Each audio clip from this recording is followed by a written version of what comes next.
Hey everyone, how you going? I've been sitting here talking at you all in the comments for about 5-10 minutes, looking at this presentation where from Philip Lowe. This is what we've seen over recent times.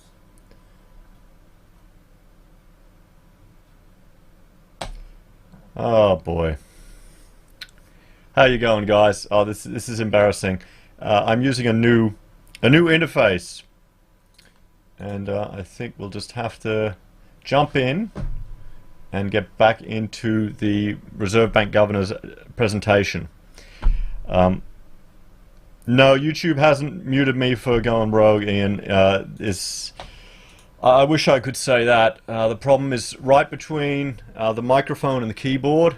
This is me. Because there's a button. There's a button. I'll literally show you. See this button up here? No, you can't see it. See that there's a button here that says go live. It's a new interface. Yeah, I didn't press it, so I was sitting here talking to you guys.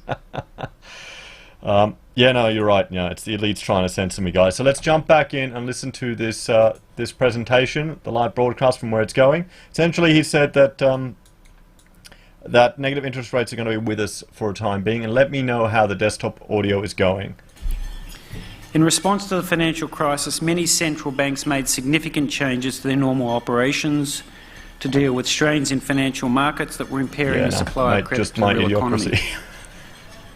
While the specifics differ across countries, the changes to market operations included expanding the range of collateral accepted, providing much larger amounts of liquidity, G'day, CDL. Extending the maturity profile of liquidity operations, increasing the range of eligible counterparties, and providing funding to banks at below the cost that was then prevailing in highly stressed markets, sometimes on the condition that the banks provide credit to households and businesses. This next graph shows the size of the extended liquidity operations of the major central banks. So they need to get the graphs and things here in the live presentation for us all, you know. Every member of the country should be interested in this stuff, not just all us econo nerds. But here we go. As you can see, the biggest operations were in the crisis period of 2008 and 9, but there was also significant liquidity support provided in the European debt crisis of 2011 and 12. It's worth recalling that during these periods of stress, banks had become very nervous about their ability to access liquidity. This in turn made them nervous about lending to others, making the possibility of a severe credit crunch very real. Thanks, Nico, for the super chat. By providing financial institutions with greater confidence about their own access to liquidity, central banks were able to support the supply of credit to the real economy. The CGFS report recognises that there were some side effects in doing this, but its strong conclusion is that these measures did ease liquidity strains in highly stressed bank funding markets, and they did help restore monetary transmission channels to the broader economy, so they were a success. The third policy tool discussed in the report is the outright purchase of assets from the private sector, paying for these assets by creating central bank reserves. This is also known as quantitative easing, or QE. These asset purchases were on an unprecedented scale, and they led to very large expansions of central bank balance sheets, and you can see that in this chart. Before the financial crisis, the major central banks owned securities equivalent to around 5% of GDP.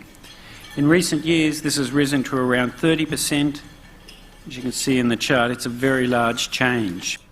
That's crazy, guys. Up to 30%. How can you undo this? Is it actually possible to undo this? To go go backwards to get it back down? That's the challenge. It's easy to just start QE. Can you actually roll it back? As part of their QE program, central banks bought a wide range of assets, but the main asset purchase was government securities. Central banks now hold nearly 30% of government securities on issue, which is equivalent to around 20% of GDP.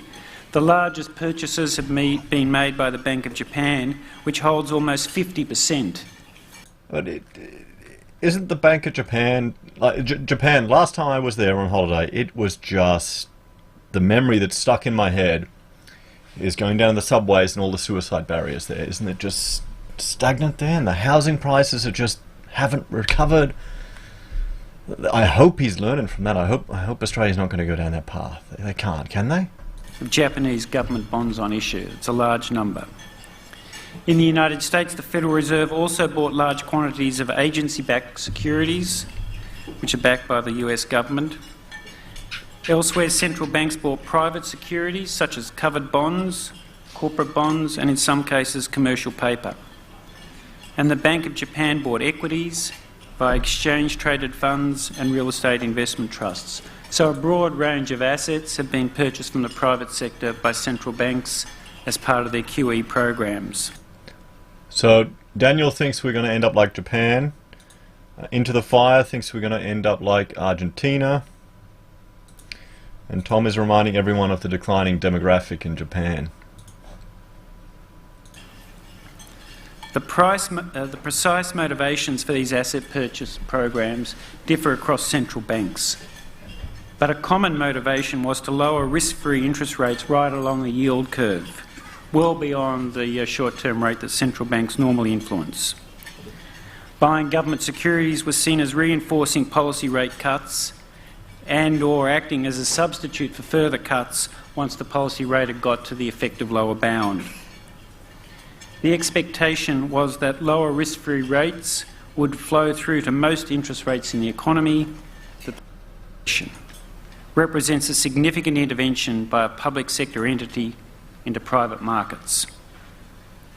It comes with a whole range of complicated governance issues and would insert the Reserve Bank very directly into decisions about resource allocation in the Australian economy. So Reagan is saying, yep, of course they can, the Keynesians. And Michael is asking, so where has it actually worked? Well, yeah.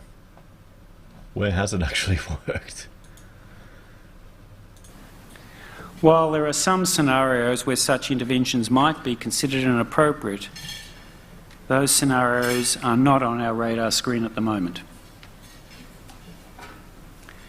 My fourth point is that if, and it's important to stress the word if the Reserve Bank were to undertake a program of quantitative easing, we would purchase government bonds and we would do it in the secondary market.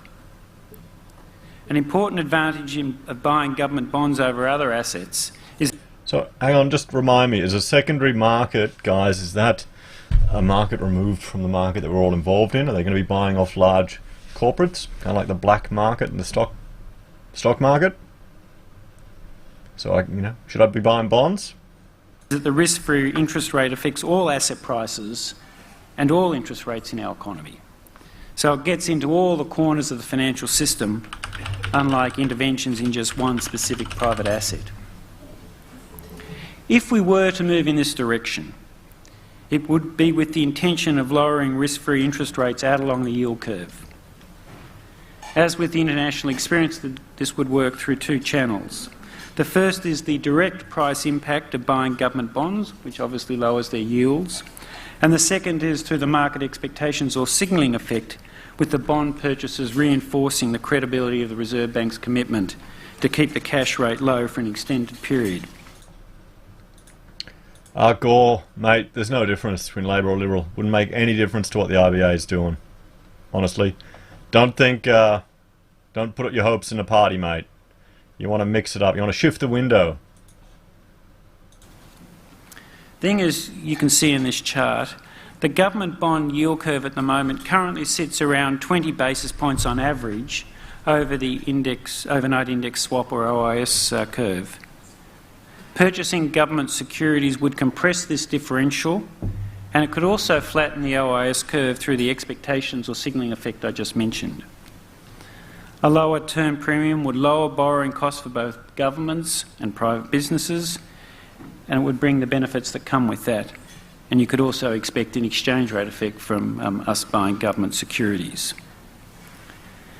Our current thinking is that QE becomes an option to be considered at a cash rate of 0.25%, but not before that. Okay, at 0.25%. So what's that? A couple of months if we have more cuts, if there's bad news, if there's bad retail news over Christmas. And one of the viewers made an interesting comment on one of my other videos, because I was asking where are the Australian companies to make these purchases? Why are all these foreign companies coming in and buying up? And he's going, well, you know, what's the point in innovating, building up a business when you can just flip houses, make money in the housing market? How many developers do you know? How many people do you know that develop on the side? And it shows you, you know, why build something up when there's a less stressful way? No staff, no pain in the ass. At a cash rate of 0.25%, the interest rate paid on surplus balances at the Reserve Bank would already be at zero given the corridor system that we operate. So from that perspective, we would, at that point, be effectively dealing with zero interest rates in Australia. My fifth and final point is that the threshold for undertaking QE in Australia has not been reached, and I don't expect it to be reached in the near term. In my view, there is... Michael, credit cards are still at 21 because they're unsecured. There's no security behind it. Just transfer that debt onto your house, mate. Then you got it down to like 3%. Not a smooth continuum running from interest rate reductions Dale's right to there. quantitative easing. It's a bigger step to engage in money-financed asset purchase by the central bank than it is to cut interest rates, so there's a bigger hurdle. There are, however, circumstances where QE could help. The international experience is that in stressed market conditions, the central bank can help stabilise the situation by buying government securities. That experience also suggests that QE does put additional downward pressure on both interest rates and the exchange rate. We would need to balance these positive effects with the possible side effects in assessing the case for QE at an interest rate of 0.25%. We would also need to consider the effects on market functioning. We are conscious that government securities play a critical role as collateral in some of our financial markets. Given the limited supply of government debt on issue, the Reserve Bank and APRA have already had to put in place special liquidity arrangements for the banking system, so we'd have to take that into account. We're also conscious that the Australian government's fiscal position means that the gross stock of government debt is projected to decline relative to the size of the economy over the years ahead. These market considerations are not impediments to undertaking QE, but we would need to take them into account. It's a reasonable question to ask, what might be the threshold to undertake QE in Australia? It's difficult to be precise, but QE would be considered if there were an accumulation of evidence that over the medium time we're unlikely to achieve our objectives. In particular, if we were moving away from, rather than towards, our goals for both full employment and inflation, the purchase of government securities would be on the agenda of the Reserve Bank Board.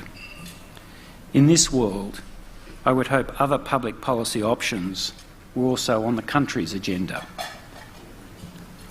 At the moment, though, we are expecting progress towards our goals over the next couple of years, and the cash rate is still above the level at which we would consider buying government securities. So QE is not on our agenda at this point in time. Okay, so not on the agenda at this point in time. We had people suggesting, Steve, I'll bring that comment up again. He reckons, if we have terrible Christmas retail figures, they may go straight to 0.25, and then QE is a safe bet in his view. So, there you go, guys. We know what they're targeting, 0.25. We'll see how it goes.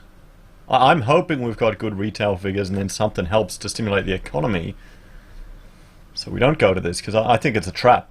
I think it's a trap. The devil entices you with the free money and you're stuck. It's important to remember that the economy is benefiting from the already low level of interest rates, from the recent tax cuts, from ongoing high levels of spending on infrastructure, on the upswing in housing prices in some markets, and from a brighter outlook for the resources sector. So there are a number of things that are supporting growth at the moment. Given the significant reductions in interest rates that have taken place over the past 6 months, and the long and variable lags, the Board has seen it as appropriate to hold the cash rate steady as it assesses both the growth momentum here and the growth momentum elsewhere around the world. The Board is also committed to maintaining interest rates at low levels until it is confident that inflation is sustainably within the 2 to 3% target range. It's also important to remember that the central scenario for the Australian economy remains for economic growth to gradually pick up from here to reach around 3% in 2021. 3% growth in 2021, guys. I mean, I'll just remind everyone, consumer sentiment's still below, slightly ticking up. Oh, thanks, Nico, for that super chat, mate. I appreciate it. I don't know what that little symbol is. Is that a cup of wine? And I can't find my favourite chart at the moment, which is all the RBA's wage predictions that have just been off the mark. We'll see how it goes. You know. Oh, it's a cup of coffee. A cup of coffee. Oh, bloody hell. There you go. There you go. Actually. This expected pickup in growth should see a reduction in the unemployment rate, and it should see a lift in inflation. So we are expecting things to be moving in the right direction, although they're only moving in the right direction gradually. The Board continues to discuss what role it can play in ensuring that this progress takes place and how it might be accelerated.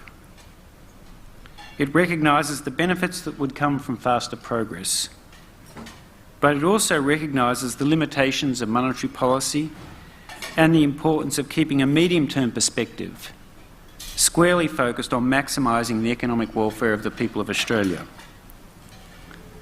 There may... One thing, I mean, sometimes you need to have tough financial times to allow businesses to innovate, or to force businesses to innovate. Are they under the fantasy that they can, stop us going into recession forever? Is that what they're thinking, just by nudging us all for consumer spending? By doing, QE? Nothing really exciting here. We're doing the same thing. Into the fire, 1.5 to 1.8. Dale thinks that our governor's only looking at the short term. And SCTPC, I talk to people who hardly have enough money for food to get to work. We're not far off a real depression, if that comes, QE will. Well, our wages haven't grown in so long. Wages have been stagnant, guys. You know? There may come a point where QE would help promote that collective welfare. But we are not at that point, and I don't expect us to get there. Thank you very much for listening, and I look forward to answering your questions.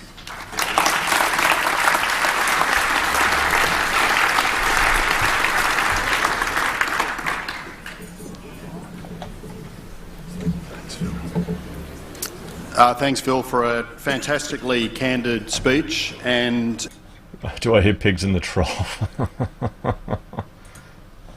Good one, pub. Steve is going, reason for the low jobs if we'd lost our manufacturing. We need to, encourage industry in Australia. I mean, here's the thing, Steve. If you're going to start a business and manufacture and produce something, you're competing with all these countries all over the world. And you also compete, the opportunity cost of that is there are other sectors and other businesses that you could get into. You could take the capital you're investing in that business, dealing with all the staff and the paying, and you could take that and you could put it into property. And remember, property never goes up. Property never goes down. It's a rock solid investment. You don't have the stress, it just keeps going crazy and crazy. That's another thing that you're competing with the other sectors. and just have a look at how much foreign investment shot up that sector. So yeah, so let's have a listen to question time. Hang on, what are we looking at here? So Reagan's going, yes, Heise, a recession is like a bushfire. It clears out the dead growth, gets rid of the malinvestment, allows new growth to start. Yeah. Well, yeah, I mean, it's sad, but I think the longer they put it on, Daniel Hunter, don't clap him. You've got to go to dinner, mate. You got to. You know, they're probably paying 100, 150 bucks or something to go to a dinner like this. So let's have a look at the questions, guys. Joe thinks the only solution government will use is foreign.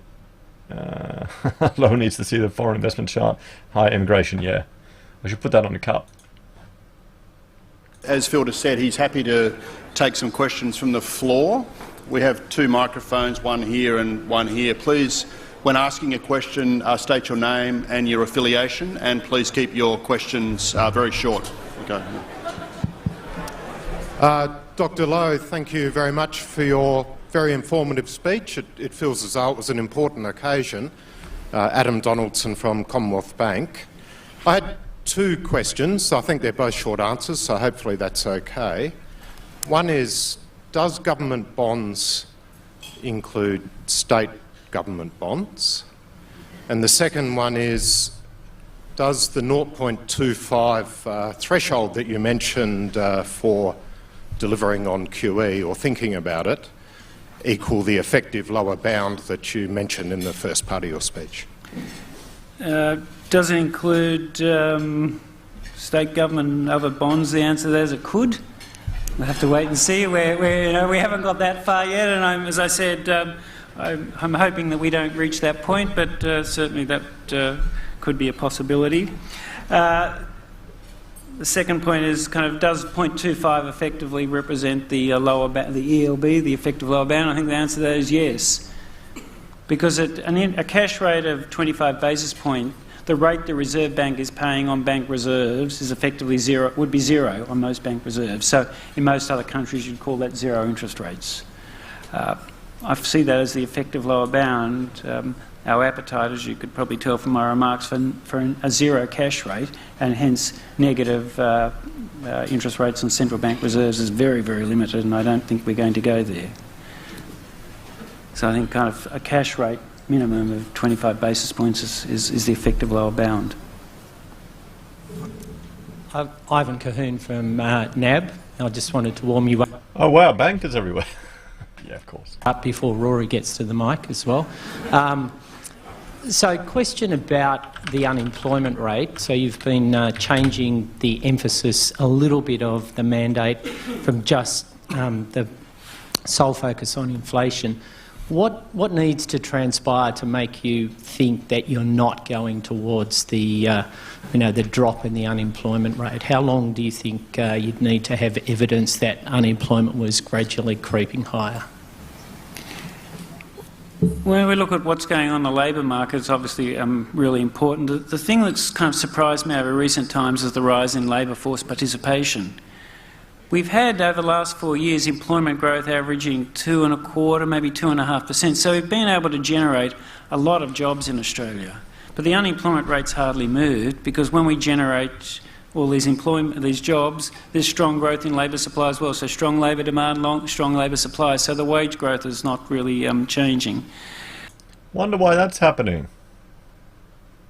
And I wonder how many of those jobs are gig economy jobs. And just out of everyone's interest, pub, you paid too much for your dinner, or you got a bargain here. This is $255 for non-members. Only $2.5K for a table of 10 guys. It's never worth it for the food at these things. Employment rate's going to do from here, it's very hard to tell, because it's going to depend upon the balance of demand and supply.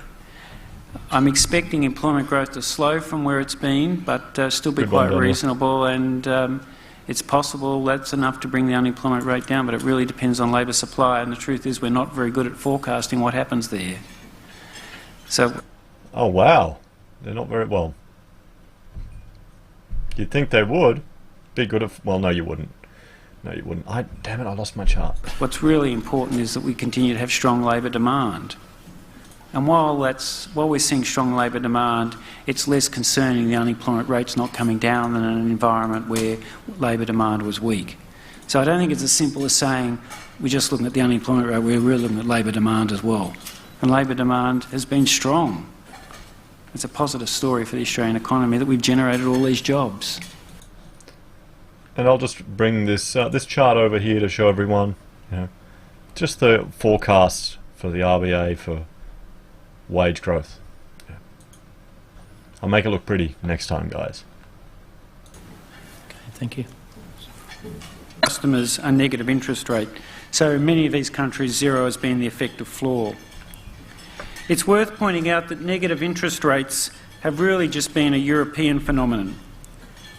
As you can see in this first graph, policy interest rates have been negative in the euro area, in Denmark, in Sweden and in Switzerland. Rates have been lowest in Switzerland at -0.75%. The only country outside of Europe that's had negative interest rates is in Japan.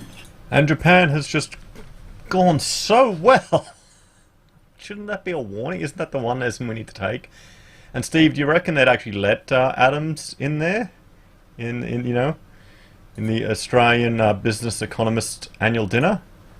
Or do you think the security guards will kick him out? I don't know. I'll have to ask him. But in Japan, only a very small share of bank reserves, around 5% at the Bank of Japan, earn negative interest rates, and that negative interest rate is just -0.1%. So it's really just a European phenomenon. The second unconventional monetary policy tool discussed in the report is the extended use of central bank liquidity operations.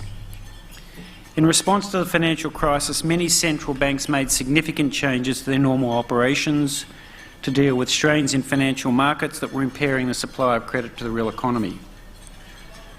While the specifics differ across countries, the changes to market operations included expanding the range of collateral accepted, providing much larger amounts of liquidity, extending the maturity profile of liquidity operations, increasing the range of eligible counterparties, and providing funding to banks at below the cost that was then prevailing in highly stressed markets, sometimes on the condition that the banks provide credit to households and businesses.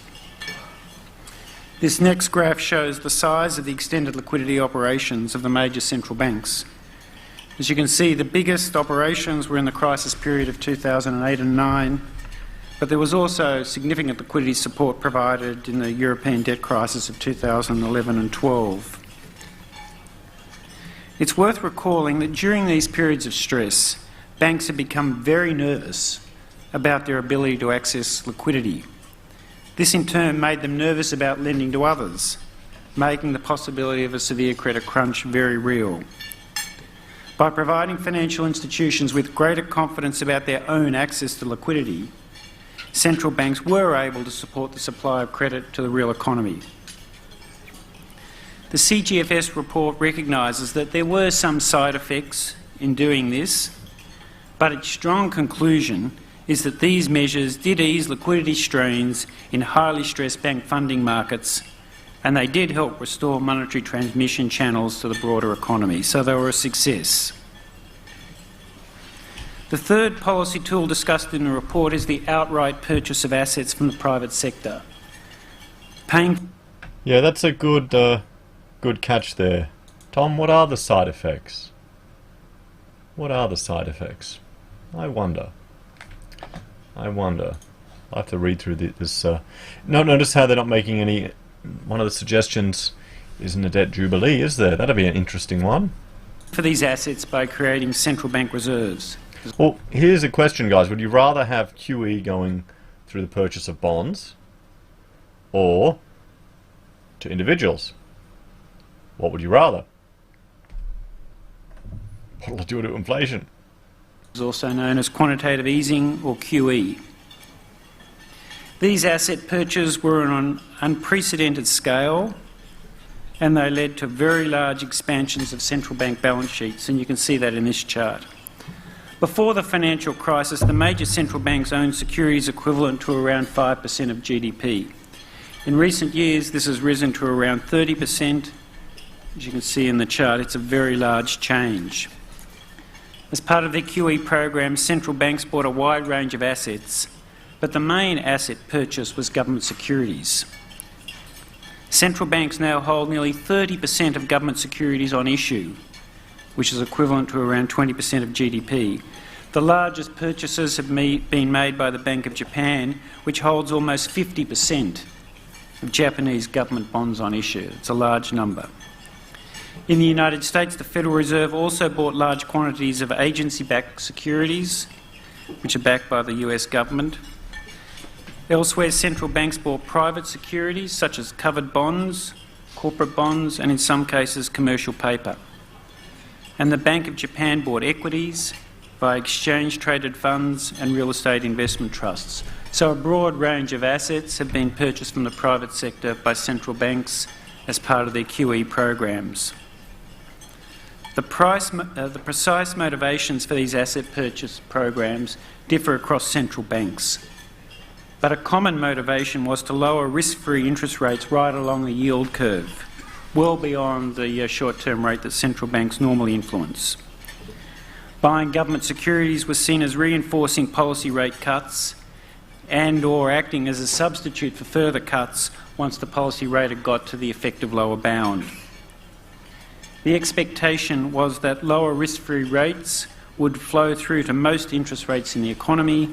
The represents a significant intervention by a public sector entity into private markets. It comes with a whole range of complicated governance issues and would insert the Reserve Bank very directly into decisions about resource allocation in the Australian economy. While there are some scenarios where such interventions might be considered inappropriate, those scenarios are not on our radar screen at the moment. My fourth point is that if, and it's important to... Okay, hang on. We lost the connection there. Let's see how it's going. So I think in the end this is work, but does it keep working as you do more and more of it? I think there's a question mark over that. It just seems the relationship between the economy and the financial markets is becoming more unstable. And I agree in 2008, saved us probably from another Great Depression, but I tend to think it's creating more problems, QE, than it's actually solving. Oh, there we go. Who would agree with that comment, guys? Is QE creating more problems than it's solving? What's your... Well, no, I don't. Well, I mean, the Federal Reserve is not doing QE at the moment, so it's you're really talking about the Japanese and the Europeans again. And the title for your speech is Some Lessons from Overseas. And the low level of interest rates, particularly in Europe, is causing... So I think in the end this is work, but does it keep working as you do more and more of it? I think there's a question mark over that. It just seems the relationship between the economy and the financial markets is becoming more unstable. And I agree in 2008, saved us probably from another Great Depression, but I tend to think it's creating more problems, QE, than it's actually solving. What's your... Well, no, I don't. Well, I mean, the Federal Reserve is not doing QE at the moment, so you're really talking about the Japanese and the Europeans again. And the low level of interest rates, particularly in Europe, is causing... So I think... Hang on, I'm getting some problems here with this connection. So I think in the end this is work, but Europe is causing... So I think in the end this is work, but does it keep working? Well, hang on, we'll bring another one up. Maybe they're silencing us, guys. Come on.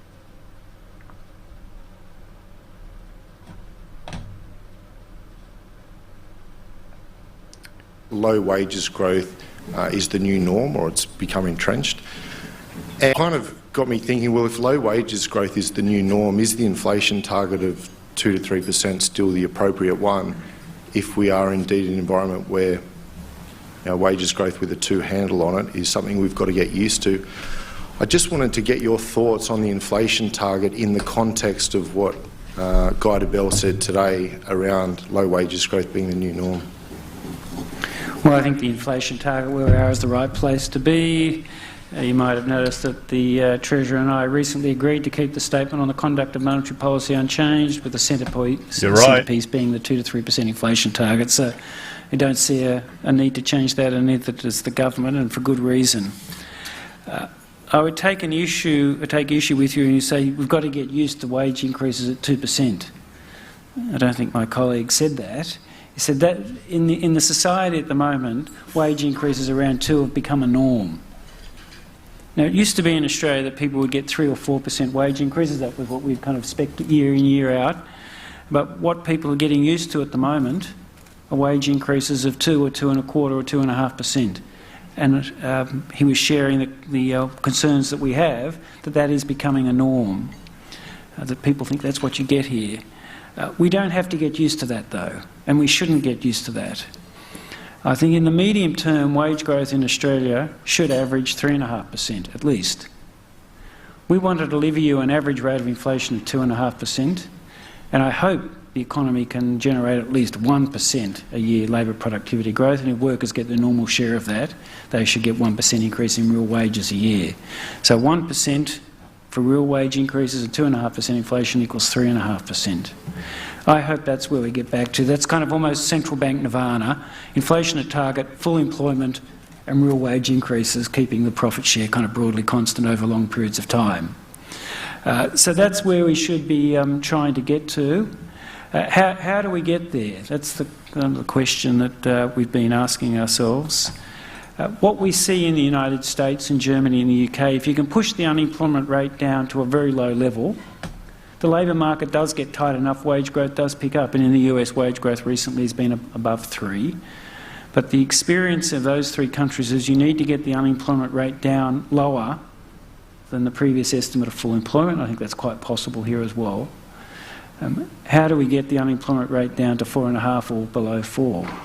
That's the issue that the country faces, because I think we need to do that to get wage growth back to 3 or 3.5%, which is where it needs to be. And we shouldn't give up hope that we can do that. I think we will get there, it's just going to take time. We've got to get the unemployment rate down and create a tight labour market so that firms once again compete more aggressively for workers, and workers have the confidence to go and ask for a pay rise. And we know from the experience elsewhere around the world that that does eventually work. It just takes longer than it used to. We have to be patient, and we have to keep trying to generate strong labour demand to create a tight labour market. But they're not stimulating the economy, are they? Well, they are, but will QE, will it flow through to business? Or will it just feed another housing bubble? That's last question. Yeah. I'm Rory. Rory, normally you're first. Tonight I'm last. Thank you very much for your presentation tonight, Governor Lowe, and thank you for waiting to deliver it to the annual dinner of the Australian Business Economists. This should fill up the coffers.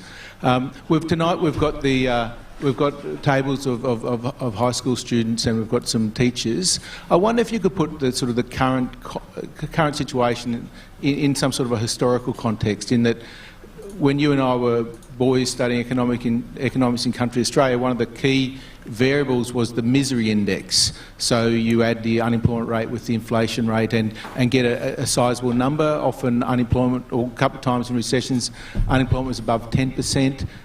Inflation often was 8, 10, 12%. So 20% wasn't sort of outrageous, and that was the focus of policy, was to get that down. And today we're wringing our hands at a time when the misery index is about 7. So 5.3% unemployment plus 1.6% core inflation is about 7. So in some respects this is a giant win for macroeconomics, but somehow that's not how it feels.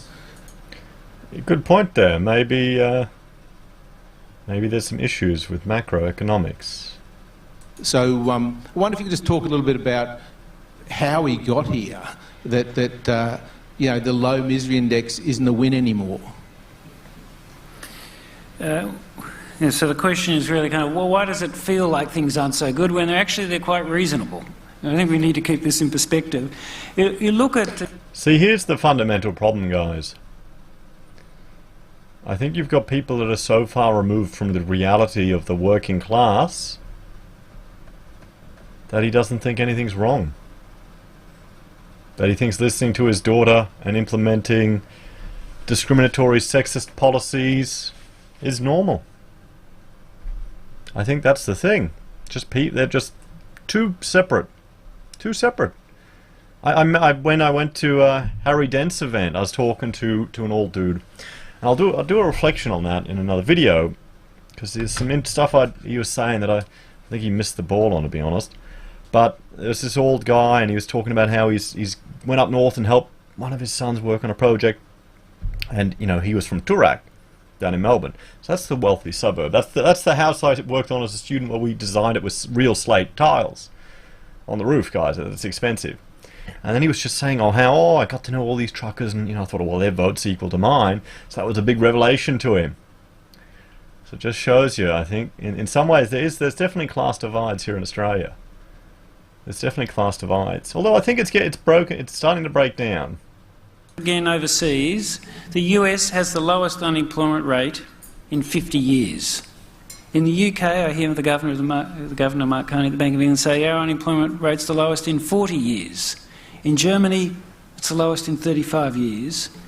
And in Australia, the employment to population ratio is the highest it's ever been in Australian history. A higher share of the Australian population have a job today than ever before in our history. Yeah, but a lot of people don't agree with your methodology for measuring unemployment. Look at the Roy Morgan index. 1 hour. 1 hour worker. I'm going to put that on a shirt, guys. What do you reckon? 1 hour workers. So there are plenty of jobs out there.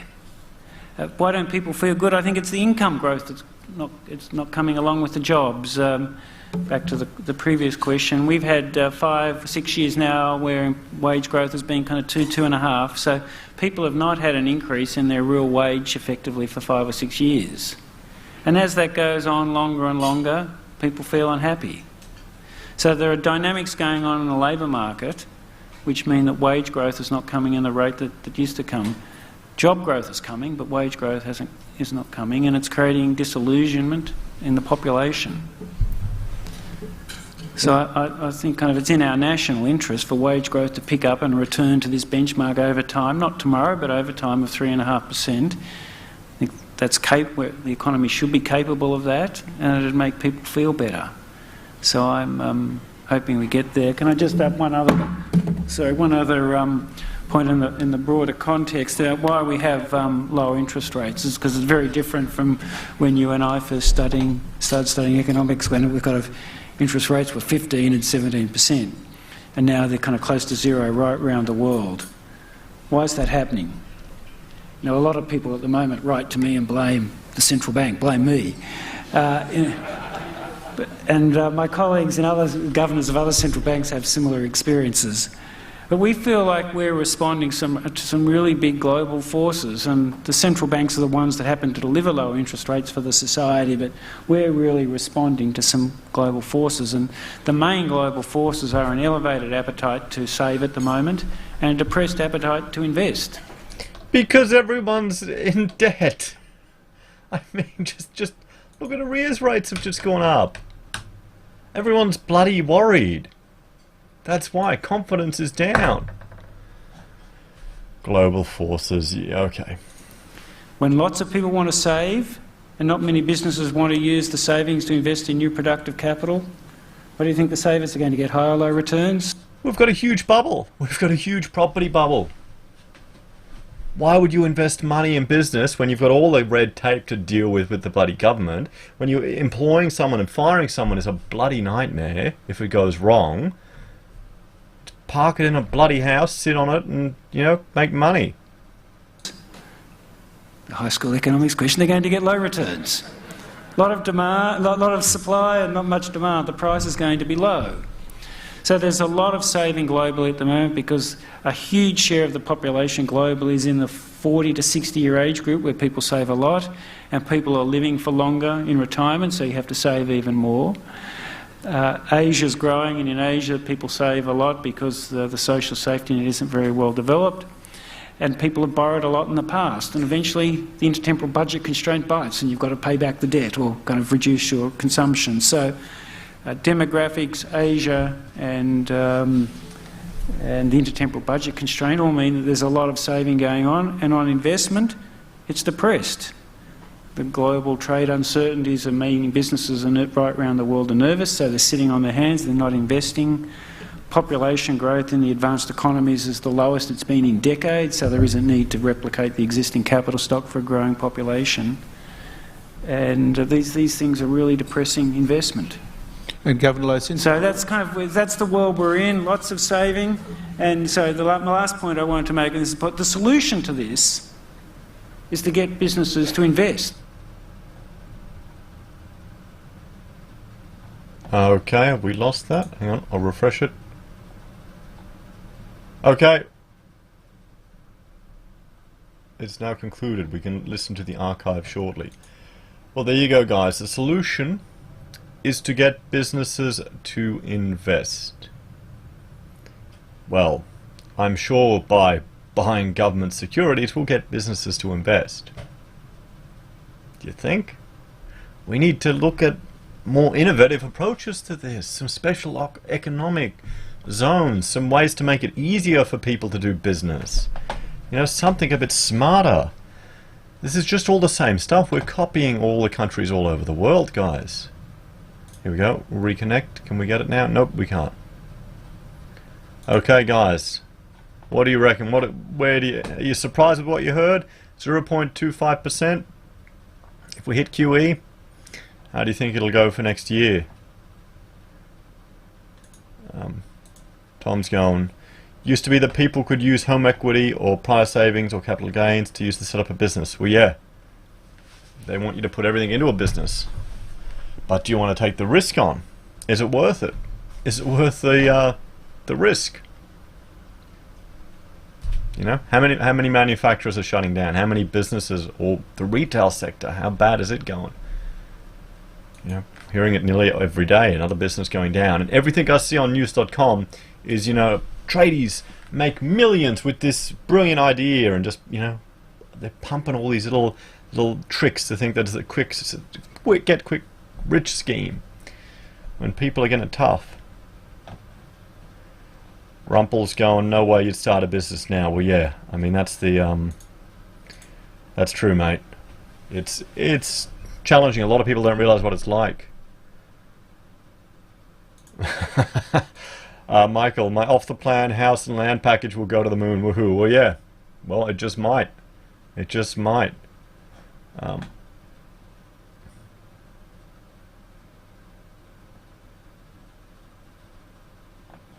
So yeah.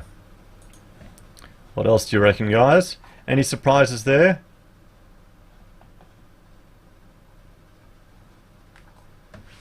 You know, I know we've got a mix of people. Here we go. What's Nick saying? I just downsized my business after large company paying 120. Oh shit. See, that's the issue there, guys. If you're, you know, if you got another business that's just holding out on paying. We had the same thing in our business. Would be, you know, the money when we finally get it in, it'd already be spent on things. So you're running on credit. It's a nightmare. It's a nightmare. So we scaled back. We had to scale back. Rumpel doesn't mind his house going half in value. Yeah, I mean, that's it. If you made double, it doesn't really matter, does it?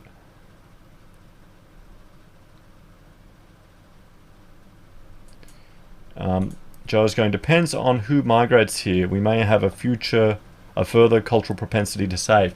Yeah, you got a point there. There'll be, I think there's a kind of delay, intergenerational delay in cultural adoption. I'm just looking at all your comments. Here we go. Trouble about.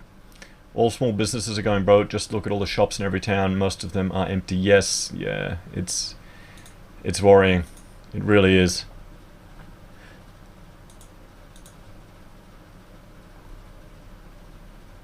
Oh, Nick is going, and the company was a top ASX 200. Yeah, mate. Yeah, I mean, I've literally had screaming matches over the phone for a multi-millionaire that refused to pay me $500 that he owed me. Multi-millionaire on TV, everyone Fucking hero. $500. $500. And yeah. After a while, you stop caring. You stop caring, you know. I know his wife would be a complete bitch, so it makes me happy.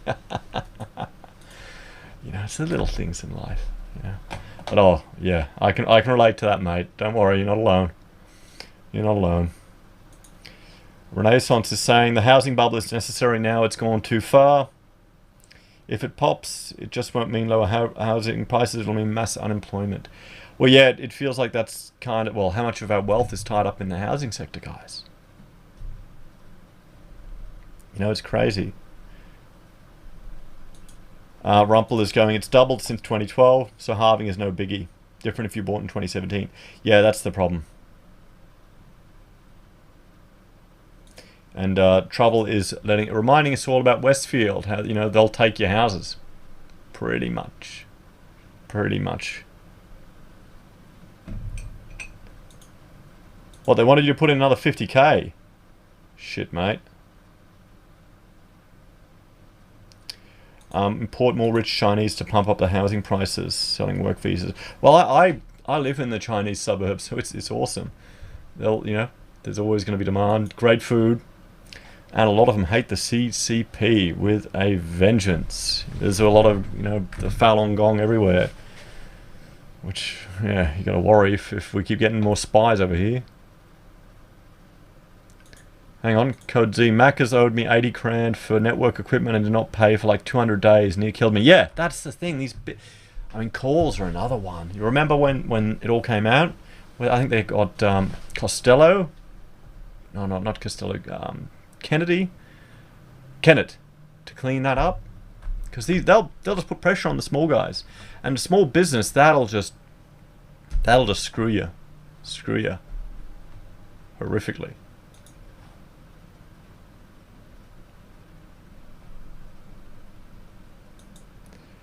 Nick, is it true 57% of Oz economy is home loans? I think 57% of our wealth is in housing. So that's in investment housing, owner-occupier housing, and super funds. I'm not sure if they're home loans. I'd have to look into that. Joe, I'd love to see this magic 3 to 3.5% wage increase. All the working population suggest Frydenberg, high immigration to cover pension costs. Yeah, it's not going to work, is it? We need to get a way to stimulate the economy, otherwise than just, you know, pumping out money. You know, pumping out money. Link My Sis is saying, have a look at the auto bubble and what the delinquency rate is. Well, I did have a look here at auto sales. I haven't looked at the delinquency rate. I'll have to look at that next. Oh wait, no, sorry, that's arrears. This is auto sales. I mean, they're down.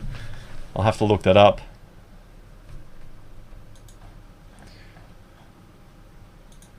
Manish is asking for UBI. Well, I would rather just get rid of income tax first.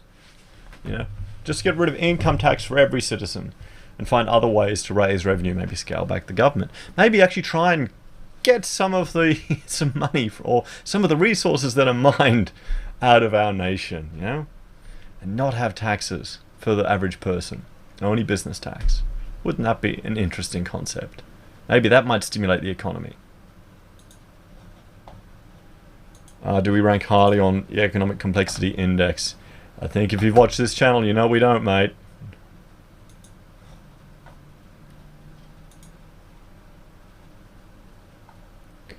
Adrian is saying, commercial rent prices have been pushed so high due to the bubble. Yes, surpassing wages at large costs. See, so many small businesses are operating going broke within a year, while shops' fronts sit empty. Yep, yeah, you're right.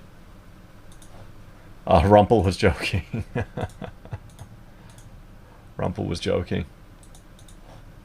Daniel's saying just tax Amazon. We already are on GFC, on GST, and the ATO is, they have a task force to kind of address a lot of the offshoring of profits. But there's more minerals coming up out of the ground. The fact that you know, that's gone. You know, Amazon ain't going anywhere. Kathy, I was going to build a house next year, going for a minimalistic look with a modular builder. Local builders only want to design big things. Yes. Yeah, I mean, you can get a cheap... have a look at my video I did on the $25,000 starter house. One of the, like the 5th videos I did. Looking at getting like a $3,000 ex-mining donga and just attaching onto it. Check that one out. Let me know what you think.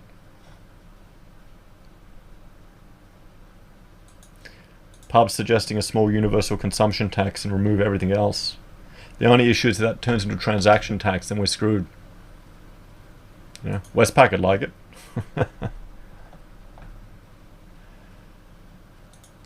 The lower our ore and coal export value, the more complexity complex that complexity graph looks. Yeah.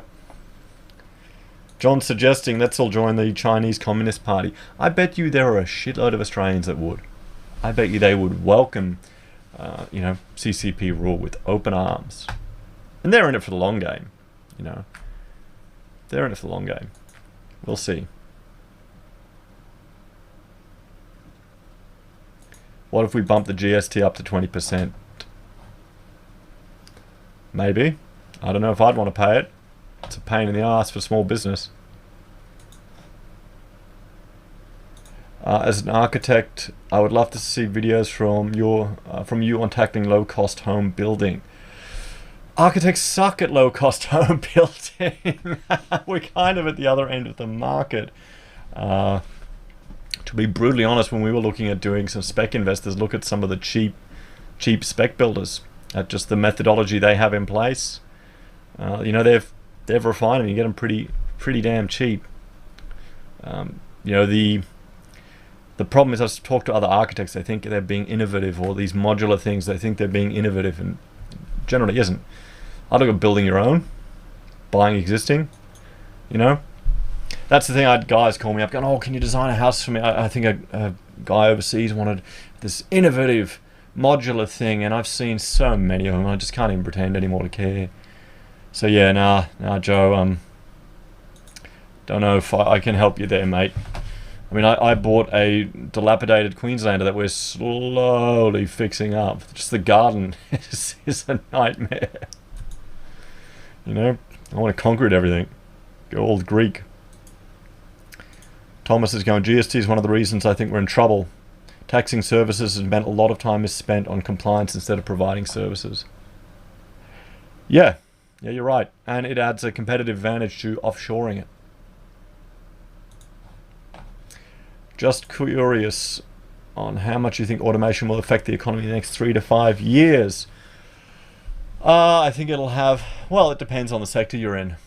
I think it's already affecting a lot of industries, more and more. That's the thing where we are resource sector. There's going to be more and more automation appearing on those mines. So the employment potential, and then the tax revenue that comes from that employment potential, and the spending, a lot of that's going to disappear. So you look at other ways.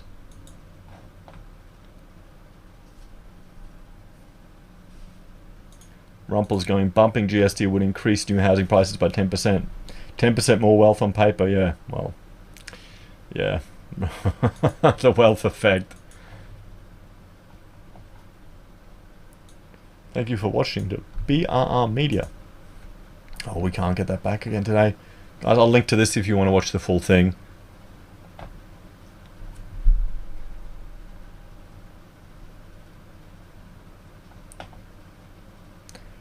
Nick's asking if we're set for 0 interest rates in Australia. Well, he's going to implement QE if we hit 0.25.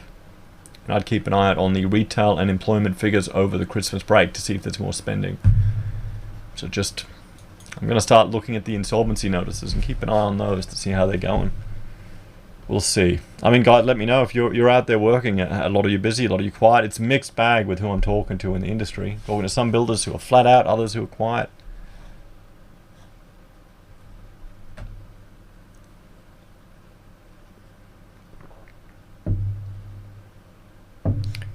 So any other questions, guys, or suggestions you have? How was the audio there from the desktop? Did that work fine? Was it good if I paused it while I was speaking? Some juicy data mining. I have a new, well, I'm actually writing a piece for my blog, and I'll do a video. A viewer has done some data scraping of domain. So now we have evidence that you can all have. We'll give it all to download. I'll do it in the next few days, where they are intentionally, definitely incorrect in their object clearance rates. So that'll be a good one coming up soon.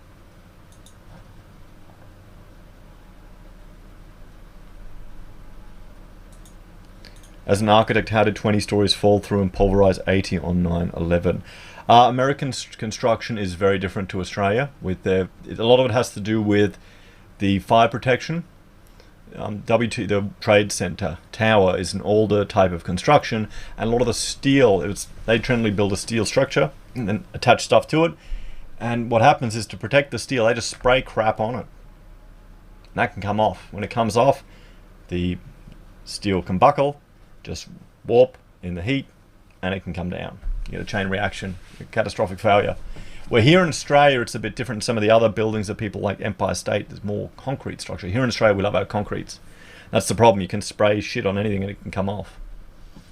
So yeah, and I know a lot of people are talking about, oh, but look at these other buildings. It was they're thinking it's a controlled demolition or conspiracy theory. I'm thinking more it was an insanely crazy event. So when a fire marshal went and checked another building and said, yeah, it's fine, he may have been focusing on other things, because it was not something they'd planned for. And then that could lead to incompetence. That's my assumption based on the experience I've had with people.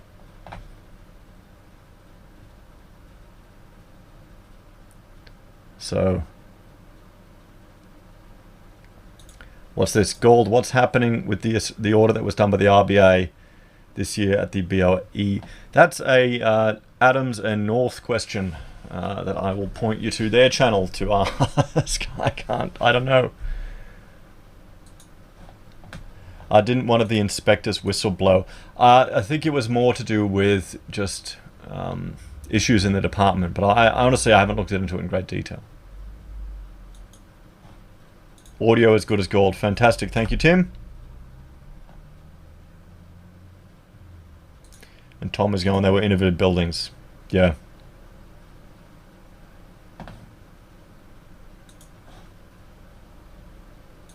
There wasn't enough rubble, it turned to dust. I don't know, mate. I don't know how we can tell that.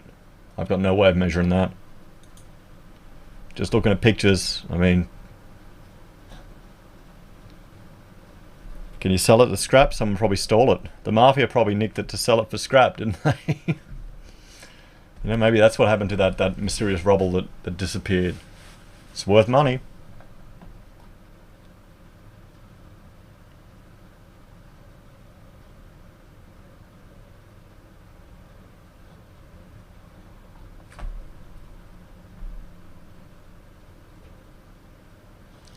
Steve is going, too many potential external shocks in the next 6 months for anything RBA does to mean anything, in my opinion. Yeah. Yeah, I agree with you. That's the thing. They've got a new... Actually, I want to do a video on it. They've got a new economic model. And I'm skeptical about all of these modeling systems, because you've got an emergent complex system that you're trying to model. You know, computers aren't above manipulation. Trouble like the sound, fantastic. Tom's reminding us that buildings are pretty much just air inside. Yes, and it's bloody expensive air per square meter to rent. Is the NBN salvageable? Oh, who's the guy from the Shark Tank? What's his name? The guy who always talks about it. The Shark Tank Australia. You know, the cast. You know, he's the entrepreneur and he started all the internet companies. He does a really good talk on the Shark Tank. There we go. Steve Baxter. Steve Baxter. Try and look up one of his speeches on the NBN. He's really good. He'll depress you though. He's a libertarian. So yeah, no, he's good.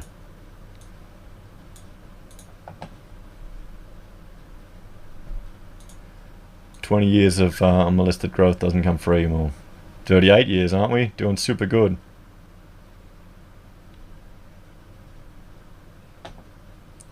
What's the salvage value of the NBN? Oh, well, I'm using the NBN now. I had, in our office in South Brisbane, we had fibre right to the office. Like fibre to the node. And then we dropped it down because we ran Cat 5e cables from the front of the building to the back of the building. We were still getting insane upload speeds. Before I had NBN, I couldn't do this with the ADSL. I couldn't do a live stream. It wasn't fast enough for the upload. It really just was a trouble. So, I mean, it's okay, but yeah, here we go. Horizon, I talked to a trader who installs fibre and he said 5G will ruin NBN. That's the thing. 5G has the potential to just decimate NBN speeds. Even my 4G is pretty fast for it. The only thing is getting the coverage in 5G.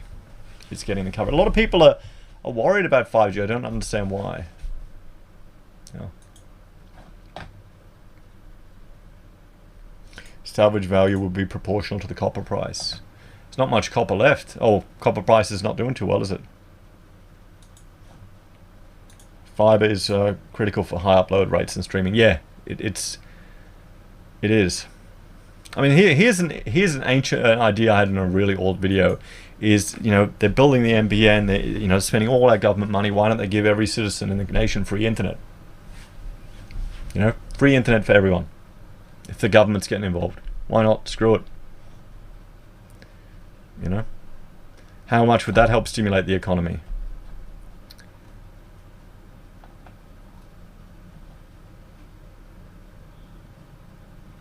Has health risks. I haven't seen that anywhere. Is there any clinical trials on it?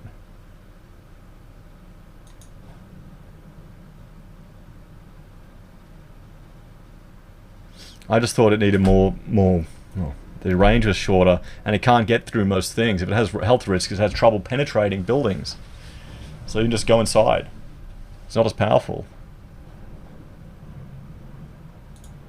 People are worried about 5G because Alex Jones has been right about a lot of other things. He has, but he's also been wrong about a lot of things. We only remember the things he's right about, don't we? Because he's a character.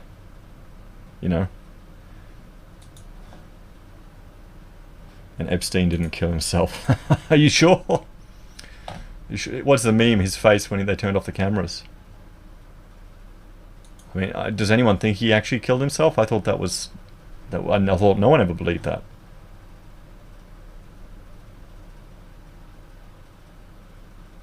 Free government internet would come with massive censorship and restrictions on use. Yeah, well, you don't give it to the government.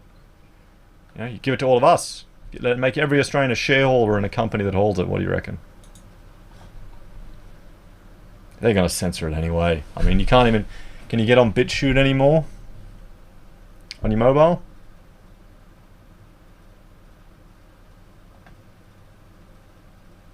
The deep state exists.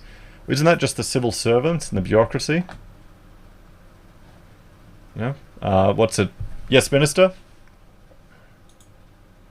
The people who are running the government from behind?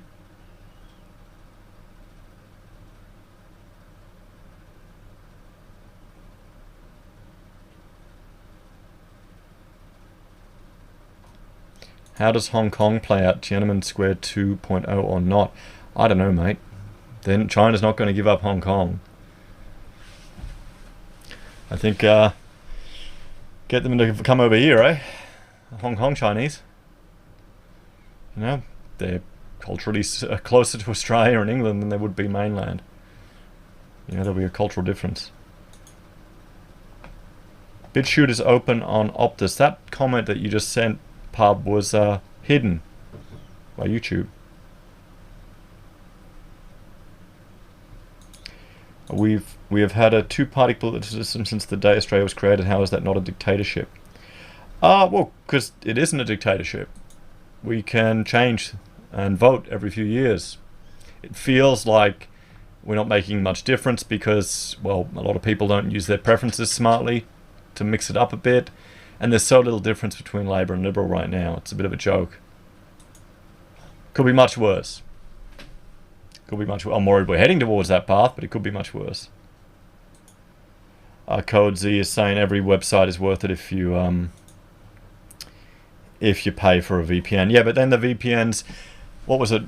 I follow Mighty Jingles, a YouTuber who does, you know, World of Warships replays, and he'd just done a sponsorship for a VPN, and then a month later it came out that they were breached.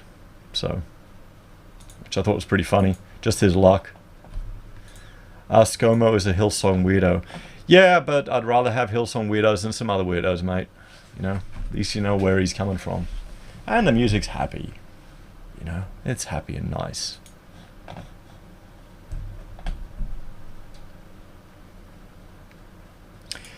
Do we... Manish is asking, do you think we can curb China's influence over our country, or is it too late?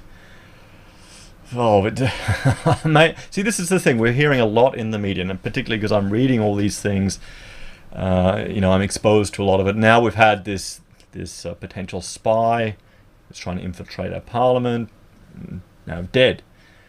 So, wow, yeah, anyone who writes BitChute, it gets censored. So, you know, is it too late? Perhaps it is. We'll have to see. We'll have to see. I mean, you've got to understand, guys, you can flip people back. There's a lot of benefits to living in our civilization that you can't get in the CCP. A lot of freedoms that you can get. You know, people taste those freedoms, they may change their mind. You know, the glorious People's Republic. But it does feel like, yeah, Daniel's gone with Chinese servants.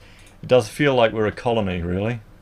It does feel like we're a colony, like in some sci-fi world where, you know, on the edge of the civilization, shipping stuff back.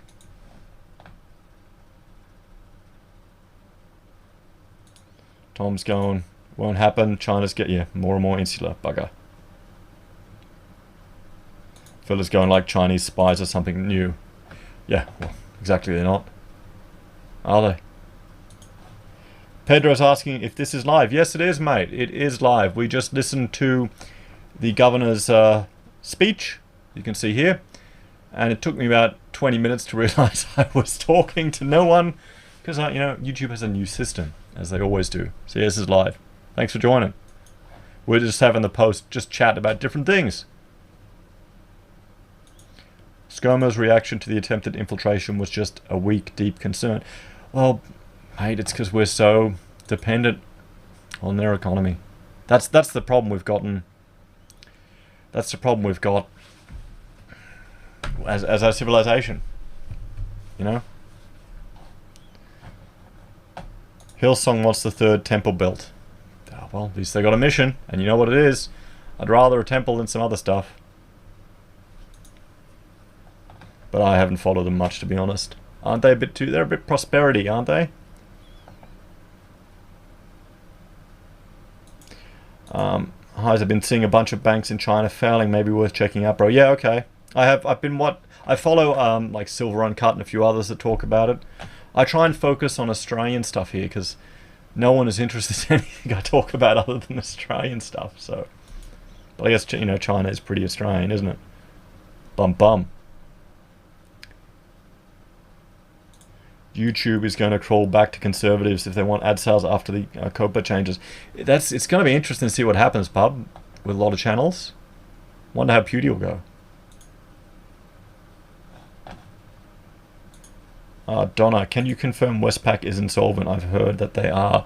I think it's just a rumor now. We haven't heard anything about the potential implications. People are just taking what Combank was fined and multiplying it by 23 million, which, you know, sounds impressive, but I don't think it's very interesting.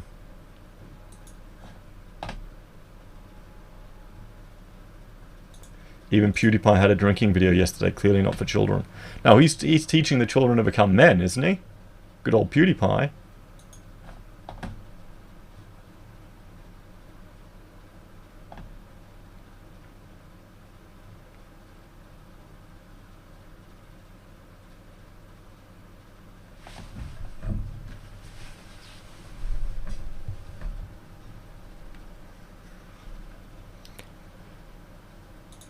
So, is it economically viable to trade more with the US, or can we find other trade partners to diversify our economy like the US did? Well, you'd hope so, but, I mean, aren't we a banana republic, guys? You know? Look at what we're exporting on one of my favourite websites. I mean, sure, we need to get more advanced manufacturing here. What can we export? There's a lot of countries doing this. You know, coal, iron, copper were one of the biggest ones.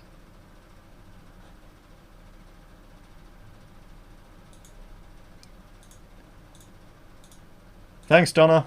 Keeps me out of trouble. Appreciate it. So guys, if you haven't already, smash up those likes like Superman is encouraging everyone to do.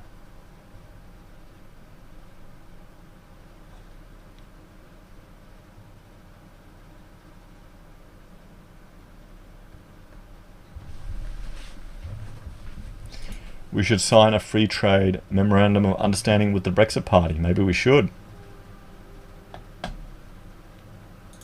Donna's asking, what do you do with our savings? Will even physical gold and silver be safe from the bail-in? I don't know. We don't. I mean, that's the thing. You can. Americans went and confiscated people's gold. The Nazis went and confiscated people's gold. You know, if you can't, there's only so much preparation you can do. There's nothing completely safe. I would have a look at a video that that Martin North did. The strategies he was using for spreading out his money into different organizations to limit the potential for a bail-in. Have a look at that. But yeah, I would not be dependent on. I wouldn't go. The one advice I'd give you, and remember, I'm an architect. We're the worst people to ask financial advice from. Okay, seriously, would be to not go all in something. Spread, and embrace stoicism. So if it all gets taken off you, you're still happy.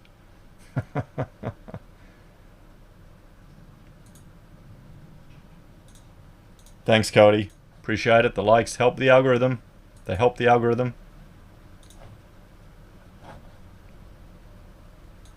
Stir things up, the Oz-US Brexit Party. Yep. Paul's suggesting to buy gold when it drops to 1350 US. Well, gold and silver is something I've gone into just because I'm concerned the Australian dollar is going to go down.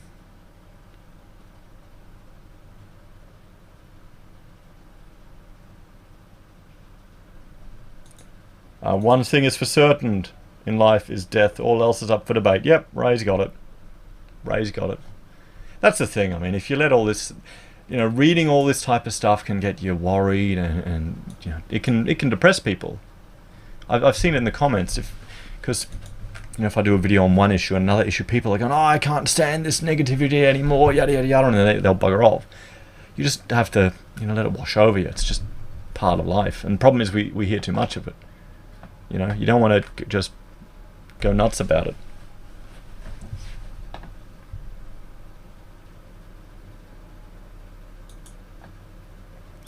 Yeah, we're not at the German levels, unfortunately. We could have been. We just had to build more sentinels. Pedro's thinking the crash will occur around October 2020. Why such a specific date, Pedro? Do you have something you're tracking?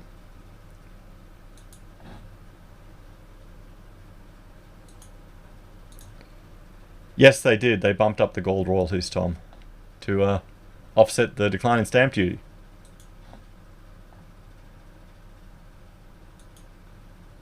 Horizon's going, there's talk of a new gold rush in Victoria because new land has been opened up for exploration. Oh, there you go. There you go. Get out panning, guys. Why not?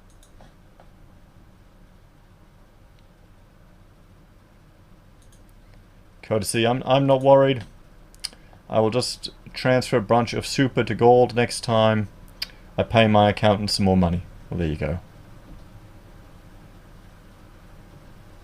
Daniel, 20th of October, 2020 at midnight. Ray Dalio and Michael Burry. Here we go. Donna, I called Ainsley Bullion and they confirmed that it is not exempt from a bail-in if stored in their vault. Is this to do with super or just everything in general? Well, the government can confiscate it. Well, remember what happened to Bullion Bros or Bullion Bros in WA, guys. Heise, stick to telling the truth. It's all about you being credible. Thank you very much, Paul. Appreciate it.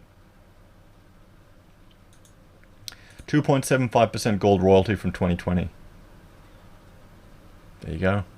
What would you rather, take cash or they take gold? And Victorians start storing gold. Good luck swapping one gold bar for a loaf of bread. Yeah, no, people will take it. That's how the economy works, even in tough times. You'll swap a loaf of bread for gold. Or a slice of gold. You know, it happens. I'll make bread. I got wheat here. I won't even eat it.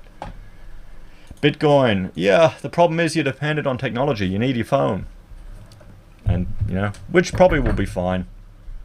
You know, which probably will be fine. Horizon, when do you think the crash will happen, if it does? Next year, next 5 years? It depends on how long they can kick the can down the road. I can't tell you. It's interesting seeing some of Harry's predictions based on demographics. And he's predicting that Australia will be better off than some of the other countries because we've still got this population growth. But the thing is, all of his models are based on population growth where you have a homogeneous population, culturally similar immigrants, where now we're not seeing that happening anymore. And he doesn't seem to be taking account of that difference. He seems to think people are just completely, you know, he's a globalist. People are completely interchangeable and there isn't any lag for, you know, cultural adaptation from one generation to the next. So I'm wondering how that will affect his predictions. So we'll see. We'll see. But, you know, that's probably a bad thing. Rumpel is suggesting everyone go and BitConnect. No, well, everyone look up BitConnect and learn about a crypto scam. Okay, become familiar with those type of things, because if times get tough and we start getting in tougher economic times, you're going to get more of this type of rubbish happening. I mean, the clown token people threatened to sue me. They threatened to sue me, and you know, that's some lawyers in Victoria write up a letter. I spoke to a lawyer the other day going, you know, can I report that lawyer? And he's going, no, you can't, because the lawyers only have an obligation to act fairly to the court and to base their decisions on just the information they were provided by their clients. They're not investigators. So tell me how they're a profession.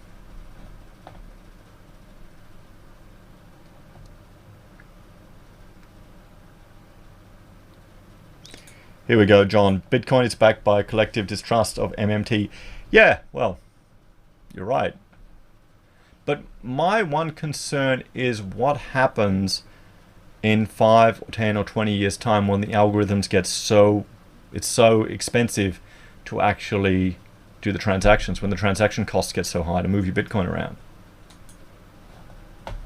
But they're doing a split, aren't they, or a halvening? I haven't been following it close enough. Thomas has lost less on Bitcoin than Tats tickets. Good work.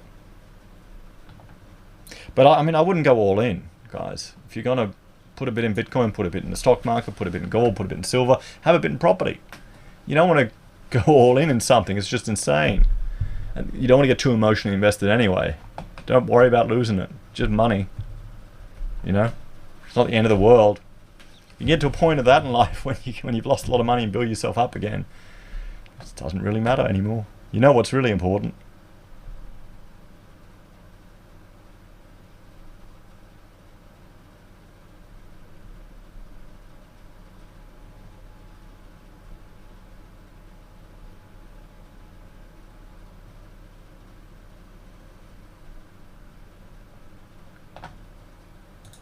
Manish is asking, does the unemployment of millennial and Gen Z create a cascading risk for the pension for boomers? Well, there's hope that immigration will address that, but you know, will it work like in the past? That's the question. I think there'll be a delay. There'll be a delay. You know, my father immigrating and learning from English and coming over from Germany and integrating into an Anglo culture is different from someone coming from Africa or Arabia, or you know, coming and integrating.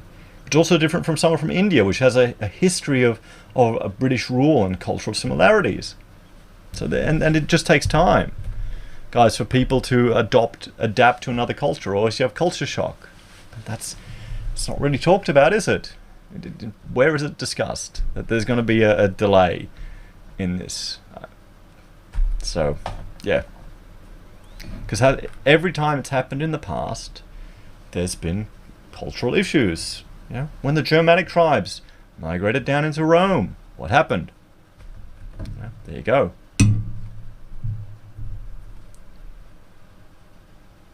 Running out of coffee.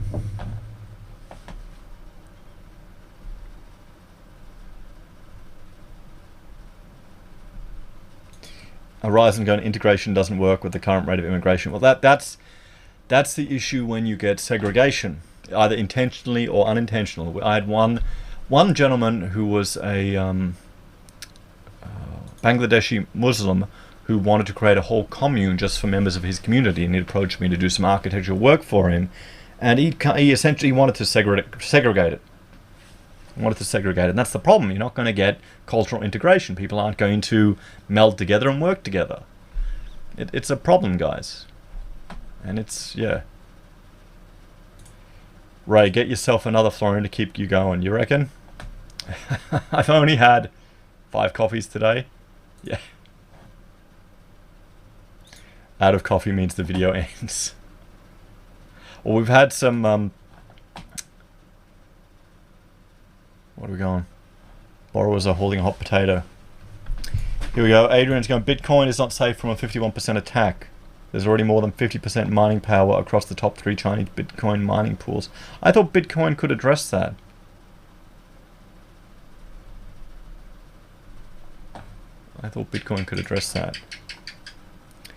John is asking, where can I buy a Heise Stein? I haven't got any made yet. Okay, I've got... What would you rather, guys? Would you rather I just go to a online shop that can manufacture it for me and can ship it, or I can try and get one made in Australia? You know, what would you prefer? Because I can just go to Teespring or one of these other ones and get it made and shipped, or I can try and find someone and locally manufacture it. Because I'd like to get some.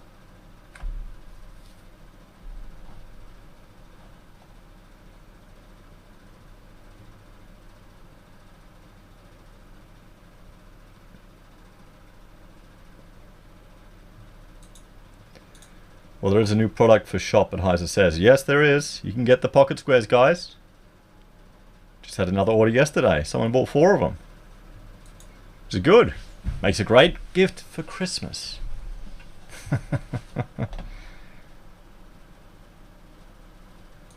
Alibaba gives some money back to China. Well, that's the thing. I was looking at Alibaba. I was looking at Australian people that manufacture it, and you see the same bloody product on Alibaba. So I'll have to have a look.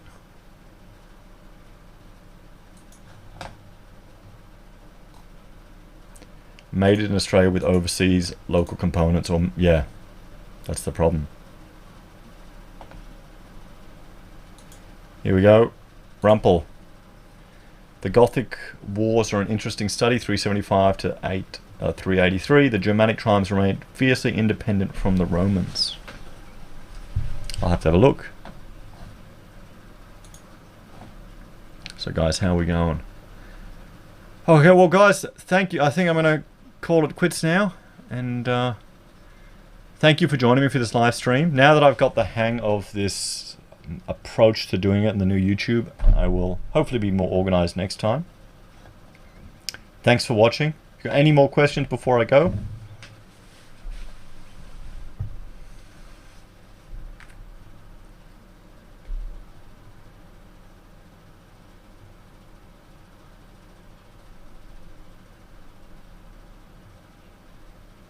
Have your kids make mugs as they grow.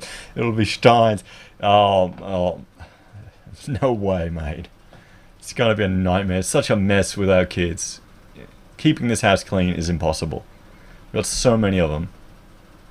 It's just crazy. Oh, I've got no problem with slave labor for the kids. You know, you gotta... That's it. You gotta work. Ray is asking, what coffee do I drink? I drink Aldi cheap knockoff instant coffee. I used to be such a coffee snob. I've got a nice, you know, machine there where we'd make really good coffee, espresso style. But, you know, spending $20 with as much coffee I drink, it just costs too much. So I train myself to drink the crap. It's fine. Without milk, it's good.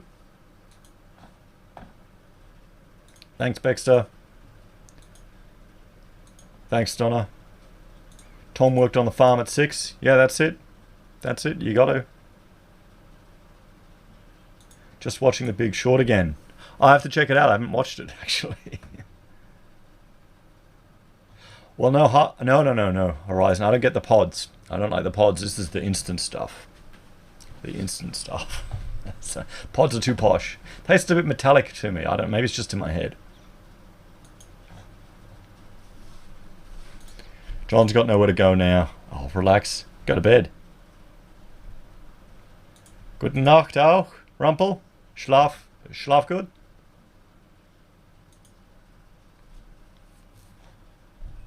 Not the pods. Not the pods. Do they have an actual percolator one? Maybe I need to get one of those and have that sit in the back.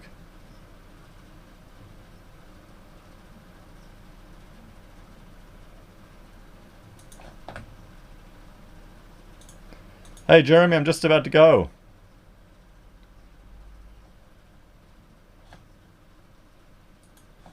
So they do have a percolator. Fantastic. I'll have to check it out. Okay, good.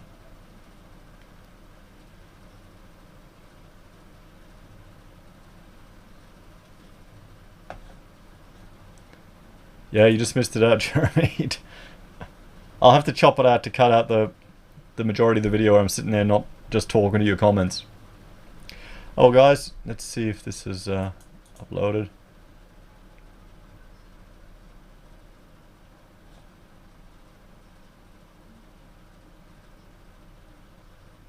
Sell a couple of kids into slavery. Well, isn't that what mortgages are, pretty much? Oh, it's currently under review. Wow, they don't want the public to hear. Maybe he said something wrong. Maybe I'll need to make a habit of streaming these things. Well, guys, thank you all very much for joining me for tonight's live stream. And I will see you all again. Take care, guys. Have a great night. Bye for now.